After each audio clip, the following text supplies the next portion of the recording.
The British National Championships attract some of the world's top players, including the women's world #1 Laura Massaro and a man who's attempting to win his 8th British Championship, Nick Matthew, and they're both on court right now.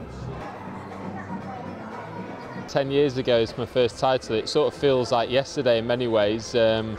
Had some amazing memories in Manchester over those last 10 years, and hopefully I can have a good 10-year anniversary and successful week this week. It's brilliant. It's one of the only places, you know, where I get to play in front of friends and family. People can come down and watch for the week, and yeah, it just feels really homely and familiar down here. And you know, I'm only in Preston, so I get to come down and train down here quite a lot as well. So it really is like playing at home for me.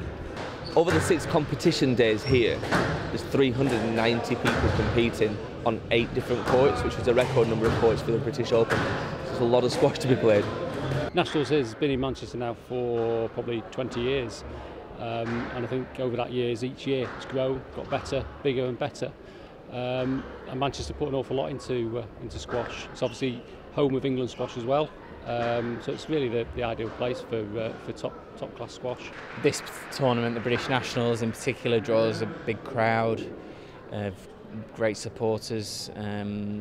Often it's one of the best atmospheres on our tour. We have a lot to owe Manchester for their support, and it's good to be coming back here so often every season. Over the course of this championships, 3,000 spectators are going to be coming through this fantastic venue, which was built for the Commonwealth Games in 2002 right here in Manchester. Not only is there the main draw, but there are 16 Masters categories, and for the very first time, a juniors category at the British Championships. The generation we've had now, myself, Laura Massaro, James Wilstrut, for example, we're all in our 30s now, so you know it's time for that next generation to come through.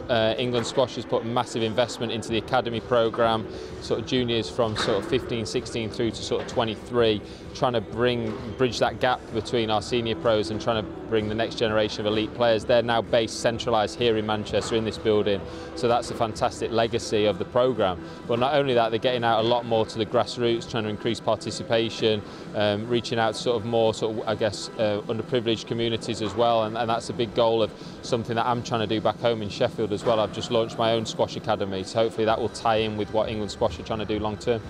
This competition has been held in Manchester now for the last 20 years, but for the very first time they have 2 of these magnificent glass courts for the spectators to enjoy.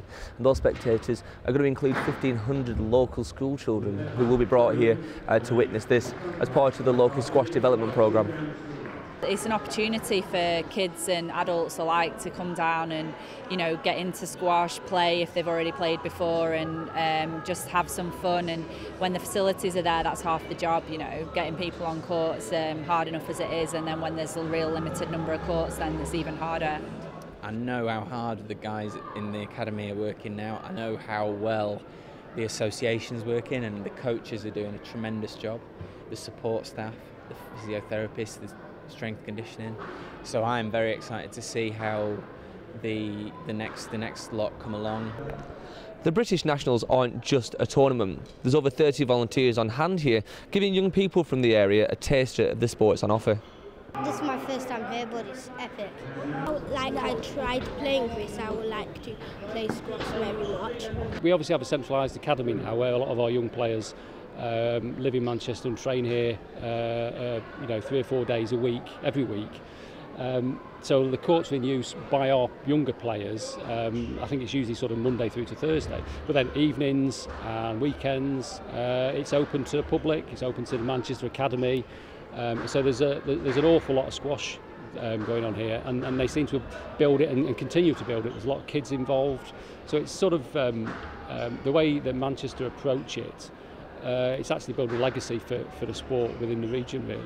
This facility is a legacy of the Commonwealth Games in 2002, and it's been a fantastically successful base for England squash, especially with the academy base here now. You know that if you come here on a daily basis, you're going to have the best young players in the country. In terms of coming down to watch the pros play, like, it's never been better in terms of the glass courts and the technology with the camera. The ball is showing up better than ever. All the players are more athletic than they've ever been before, and it really is, you know, probably the best, most exciting the game's ever been. Manchester have always supported England squash better than And we've all said it better than probably any city on earth, really. There've probably been more events in this city than anywhere else, and they've mostly been huge events. Like the British Open's been staged here, the British Grand Prix is here every year, the British National Championships are as prestigious and as certain on our calendar as any event, really. The British Squash Championships will be running until Sunday, and the rest of the world's players will be keeping a close eye on how the Brits are performing.